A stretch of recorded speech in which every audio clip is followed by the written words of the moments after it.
Hello, Vesperisms listeners. Before we get started, I want to take a minute to invite you to join Vesperisms on Patreon. You can support this podcast with a subscription for as little as $2 a month. You'll get live monthly video chats with me, early access to Vesperisms episodes, full unedited interviews, prints of my illustrations, and even signed copies of my books. I'm looking for more ways to welcome you into what I do and to be part of this together. Many of you have written to tell me that you just needed someone to say out loud what you'd been thinking too, and my heart is to help artists and non-artists alike to foster an unapologetic artistic worldview as a way to think through what's going on around us in a more high-resolution way than the boxes we're constantly being forced into. There's strength in numbers, and it's important that not only do I connect with you, but that Vesperisms listeners can get to know each other. So I want to welcome you to become Vesperisms patrons on Patreon. It also helps me financially to set aside the time from writing and illustrating my books and to create more encouragement and soul food for you. So please go to patreon.com/Vesperisms and sign up today, won't you? I'd love to have you aboard. And now, back to the show. Greetings and salutations, and welcome to Vesperisms, the art of thinking for yourself. I'm your host, author-illustrator Vesper Stamper, and I'm here to help recalibrate your artistic worldview. So grab your coffee, and for now, make it an iced coffee, and have a seat in my studio and let's have a chat. This is Season 2, Episode 7, Censorship and the Stories We Tell. With this episode, I'm beginning a series on the subject of censorship. This is an important one for artists because the history of art is also the history of censorship. In fact, to be an artist is to be open to the possibility of censorship. A lot of art gets censored, or what we're calling today canceled, or erased down the memory hole, whether in its own time or sometimes decades later. And I want to look at why it happens, how artists have responded through history, and how we can think through some responses to what's happening now in our own time. There's a lot of denial about whether cancel culture even exists, but it does, and artists are often at the forefront of it. Now, I don't have a political dog in this fight, but I will defend to the death the right of artists to think for themselves and to express themselves, because you can never predict or dictate what an artist has to say about their own time. So in our last episode, I spoke of the proper place of the artist as being on the margins. And to be clear, I'm not talking about being marginalized. That's a different word and a different subject altogether. Being on the margins doesn't have anything to do with how an artist dresses or how edgy their artwork is or with their immutable characteristics or what group they belong to. It doesn't have to do with whether they're a mainstream creator like a pop singer or someone slugging it out with an old guitar in a basement club. To be an artist is to be on the margins. Living on the margin is not about having certain qualities or creating certain types of work. It's not a question of qualities at all. It's a question of position. The previous episode of Vesperisms on being fireborn was based on a talk I gave earlier this year called "The Fireborn Are at Home in Fire," based on the poem "The People, Yes" by Carl Sandburg. It's a phrase that resonated with me the moment I first read it. The fireborn are at home in fire. We artists, no matter our personalities nor the subject matter or medium we work in, whether we're writing novels about human evil or we're making greeting cards, we are fireborn. We're meant to live on the border between worlds. That's why we often feel like we don't fit. It's because, wait for it, we don't fit. And it's why people who don't have an artistic worldview agree that we don't fit. In fact, artists can do this to each other when they don't recognize that their place and their position is to be on the margin. They will cancel other artists and attempt to censor other artists. And it's why sometimes people push back at artists because they either don't understand what the artist is attempting to communicate, and sometimes that's actually the artist's fault because they haven't communicated clearly, or that they believe the artist's work presents a danger to the status quo. Now, I'm a historical fiction novelist, and I'm deeply invested in historical narrative and how historical movements come to be. And censorship is one of those things that I've followed pretty closely throughout the historical record. And so after all we know about history and how badly this can go, why do people and institutions still censor artists and even justify it in the name of a greater good? It comes down to a battle between stories. Humans are a storytelling species. Long before there was a written word, people would gather around fires and try to make sense of their worlds. They would call to remembrance the events of the past, the origins of families, the exploits of their adventurers, the deaths of their heroes. There were natural and personal phenomena which needed categorization. This is the origin of myth, and by myth, I don't mean fiction, and I certainly don't mean that a myth is a story that stupid people created because they didn't have science. We still have myths, even in the modern world. No, by myth and story, I'm talking about the sense-making apparatus that we exchange with each other so that we can agree on the nature of existence and reality itself. This is why children clamor for stories and why we all kind of still really love children's books. A child climbs on the lap of an elder and pleads, "Tell me a story." Not because they're looking to be entertained or given simple answers. I mean, if you spend any time with a preschooler, you will get to shudder at the word why. Why is the child asking why? It's not because they're looking for entertainment, but for categorization. That is so vitally important. Children need stories in order to make sense of their world, in which every experience is new. But we don't stop being interested in story when we reach adulthood. Otherwise, the only books would be children's books. Even nonfiction has to have a certain mythical framework. This is the way it is now because of these fundamental origins. Story is a way of laying out the structure of reality so that we finite human beings can move within the world with some degree of ease for our own sake as well as for others. It's how we make social contracts like love your neighbor as you love yourself, or don't double dip, or don't take that candy bar without paying for it, or don't poke the sleeping bear. It's how we figure out what works. The problem is that we are very prone to forget what works. This is why in the Hebrew Bible we're admonished time and time again to remember, and why the biggest lesson of the Holocaust, for example, is never forget. It's because we forget. So what does this have to do with censorship? I said that censorship is a battle between stories. It's easy in a relatively confined group, let's say on the scale of a tribe, to have a continuity of story over centuries. When things are small and peaceful, that story changes little. A culture's story will contain its associated rituals around marriage, coming of age, death, and so on. It can be fairly self-contained, a kind of theory of everything in miniature. And if that group's myth conflicts with the myth of another group, it's easy enough for them to establish territorial boundaries, hopefully without an open outbreak of hostilities. But once a culture begins to absorb other cultures, it sets itself up for a conflict of stories, or myths, or even reality structures. Sometimes it can be harmonious, but sometimes it can go very astray. The size of a country matters.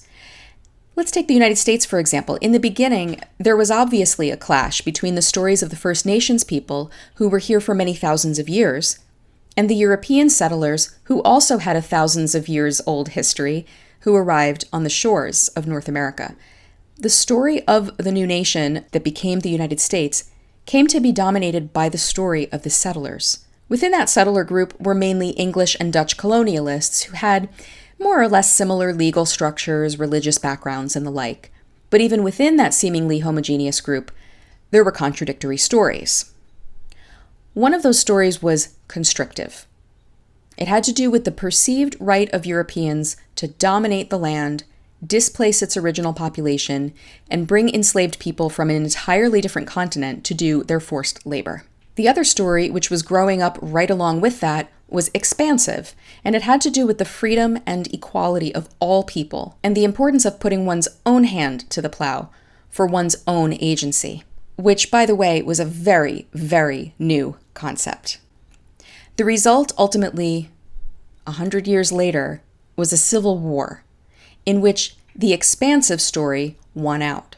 Several centuries since those settlers arrived, what now exists is a vast country called the United States, which encapsulates almost an entire continent and has widely varying regional cultures within it that at any other time in history would have made more sense as separate nations, as in, let's say, medieval France or Germany. But because of the expansive story that won, The United States developed this novel founding philosophy that allowed it to integrate people with many different cultural stories, and rightly so.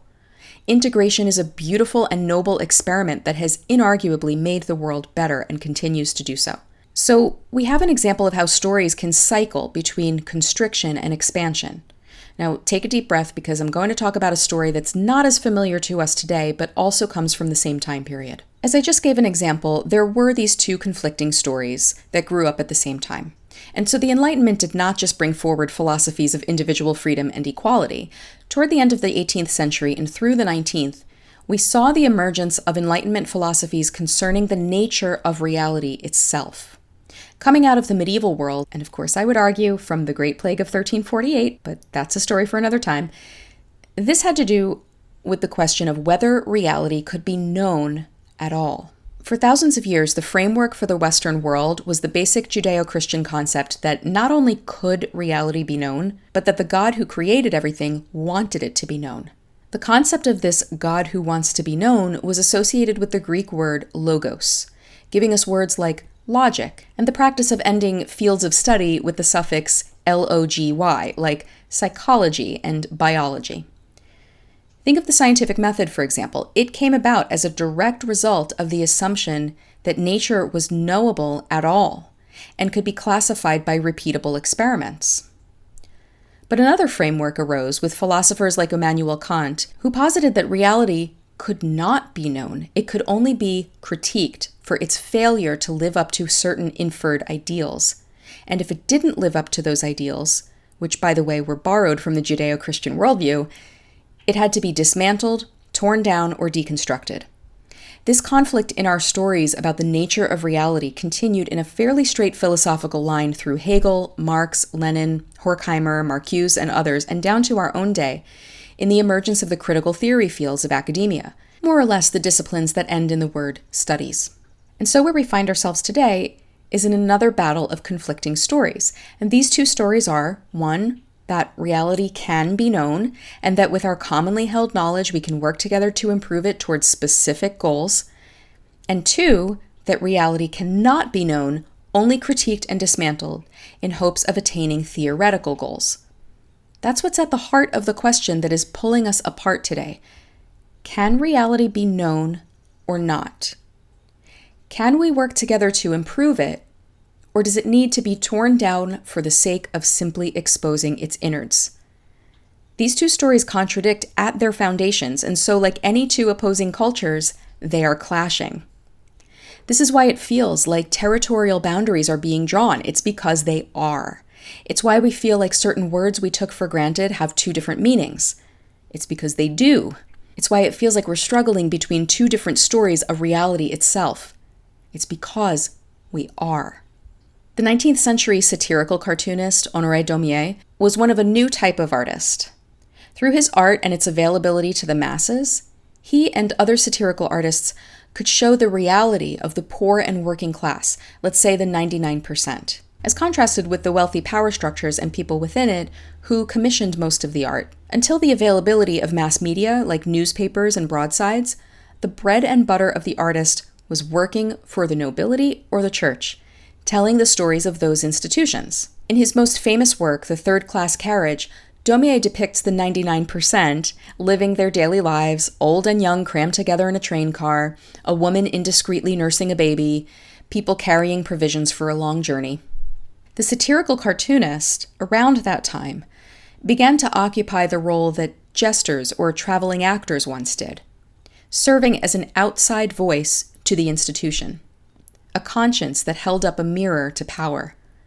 That role was confined for most of history to the palace or to the cathedral.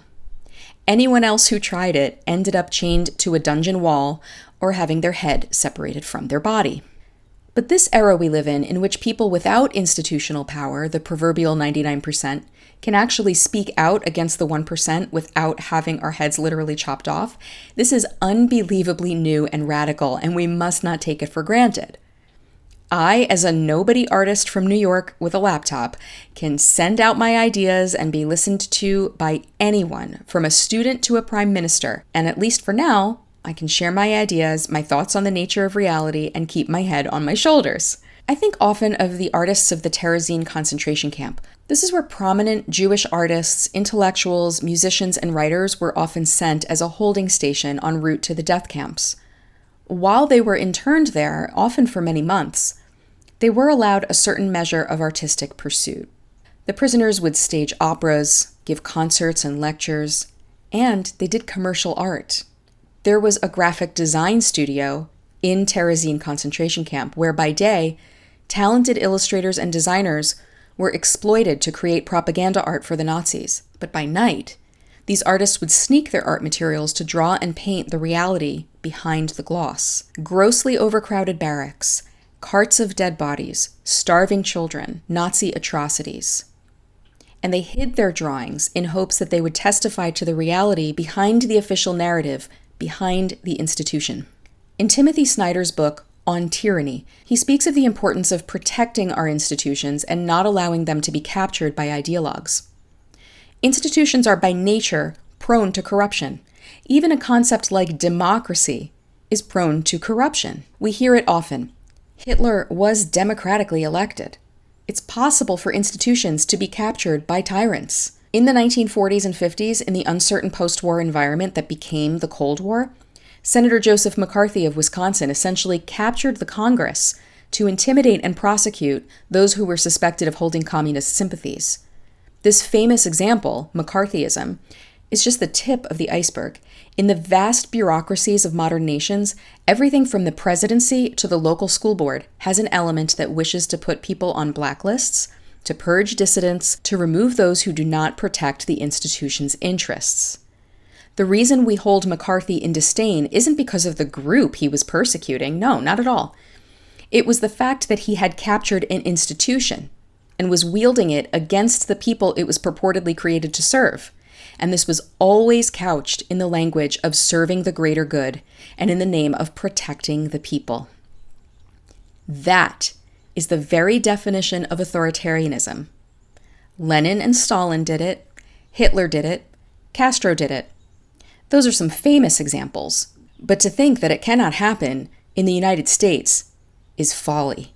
When a university or a publisher or a movie studio or Twitter is captured by ideologues who use institutional power to remove dissident thinkers and artists, it's equivalent to the king cutting off the head of the jester. It's the height of injustice. It's the institution removing its own conscience. And that is the essence of censorship. At the risk of sounding cynical, I'm not sure where we got the idea that censorship, blacklisting, McCarthy-esque lists, etc. cannot happen in America or Western democracies. There's a reason that we always turn to the example of Germany. Hindsight is 2020. Germany was a modern nation with a deep cultural and technological tradition that also fell to institutional capture, authoritarianism, and ultimately genocide. To believe that America is somehow immune to these tendencies is to believe the very myth of American exceptionalism that a modern liberal person eschews. And it causes people to be blind when it is happening in their midst, perhaps perpetuated by their own friends, their own peers, their own colleagues. Almost a year ago, in July 2020, a letter on justice and open debate, colloquially dubbed the Harper's Letter, was published in Harper's Magazine. It aimed to shine a light on a growing trend of illiberal censorship taking place at reputedly liberal institutions like journalistic outlets, universities, and publishers. The letter was spearheaded by author Thomas Chatterton Williams and signed by over 150 signatories who included heavyweight authors like Margaret Atwood and Salman Rushdie, who were no strangers to the subject of dystopia, musician Wynton Marsalis, choreographer Bill T. Jones, and a number of other journalists and academics. On the subject of censorship, it's hard to argue with the bona fides of somebody like Rushdie, who had been subject to censorship of the kind accompanied by death threats. If Salman Rushdie tells you there's censorship going on, it's at least worth noting. And yet the pushback against the Harper's Letter was intense. Prominent writers claimed that there was no censorship because the signatories were already famous, and they were free to express their ideas in Harper's, of all places, without career consequence. But the aim of the letter wasn't to protect the signatories. It was to keep the door from closing on those who came after them. It was an act of artistic generosity. Remember what I said about stories going in cycles of constriction and expansion? The signatories of the Harper's Letter were arguing for expansion. This is what artists do by nature. Artists stand in the margin, outside of the institutions, and act as their conscience. We keep a foot in the door so it doesn't close on everybody else. And so the pushback said a lot more about the people pushing back than it did about the signatories. It's easy to say censorship doesn't exist if you're not the one being censored. Of course you wouldn't perceive it. Those who pushed back were mostly of a new generation of institutionalists who could not see that they were part of the capture itself. Their total denial that censorship exists and that, oh, by the way, some of these signatories should be canceled, was exactly the kind of gaslighting and gobbledygook reasoning used when an institution is captured by ideologues who claim to serve and protect an abstract concept like the people while sending them to re-education facilities or training programs. Censors will always couch their actions in words like accountability or just consequences. With this very reasoning, they incriminate themselves as censors. One of the signatories, journalist Jesse Singal, had the perfect response to the pushers back. A hit dog will holler. So the question for artists is, do we want to constrict or expand? Do we want a liberal society or an illiberal one? Do we want a society where questioning is encouraged or where artists have to hide their drawings in holes in the wall? I've said it many times, you cannot predict or dictate what an artist is going to need to say about his or her time. A culture does so at its own peril. This is why I have always been a staunch advocate for freedom of speech with very few limits. Artists must fight for freedom of expression because we must not seek to defend corrupt institutions for their own sake. We must maintain our position on the margin, outside of the institutions, as a conscience that keeps the door open for those who walk with us and after us, and even those who went before us but now find their way blocked by censors with well-meaning language. As artists, we must cease protecting the establishment culture and defending institutions which have been captured. Who are we allowing to set the rules of engagement for us artists? I speak as an artist who is aware of the long history and importance of dissidence in times of totalizing strictures. In the next several episodes, we'll talk about dissent and dissident artists, banned books, and the tension between an artist's personal character and the work they create. The bottom line is this, and this is what I want you to keep in mind as you move forward. Censorship is the opposite of love. I truly believe that loving my neighbor as myself is the value that will help me to keep that foot in the door so that my neighbor, my fellow artist, my peers, my family, my friends, can walk into a world opening with possibility instead of closing in on itself. Thanks for joining me for this week's Vesperisms. If you found value in this episode, would you please leave me a 5-star review on Apple Podcasts, like and subscribe on YouTube, all the things you're supposed to do, because that helps us to share the artistic worldview with more people, and we really need to do that, don't we? Let's keep a foot in the door for everyone else. You can follow me on Instagram at Vesper Illustration, get my newsletter at vesperillustration.com, and as things open up, I'll be doing author visits again. And I would love if you'd buy my books at your bookseller of choice. I always encourage ordering them from your local independent bookstore first. Even if they don't have it in stock, they can always order my books for you. And when you've read them, would you please leave me a great review on Amazon, because that helps me as an author immensely. Music for Vesperisms is, as always, provided by Ben and Vesper. That's my band. Listen, my artist friend, your voice is important. You keeping your foot in the door for other people through your artistic contribution, it matters. And just remember, work isn't everything, but everything is the work. See you next time.